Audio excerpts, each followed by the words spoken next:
नए दिनों के नए सफर में ध्यान रखना। खामोश, चुपचाप, कुछ ना कहती इन सातों ने सौंप डाले नए तकाजे रफाकतों के। ध्यान रखना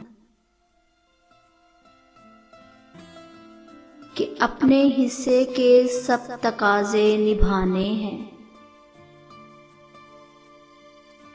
साथ चलते हुए सफर में हर एक डगर पर चाहतों के गुलाब लिखना।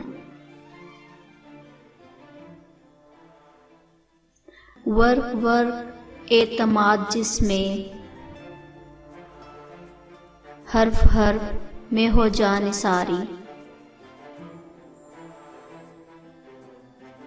नई खुशियां, नए मनाजिर, नई मिसालें, नए हवाले। बस एक ऐसी ही मोहब्बतों की किताब लिखना। नए दिनों के नए सफर में।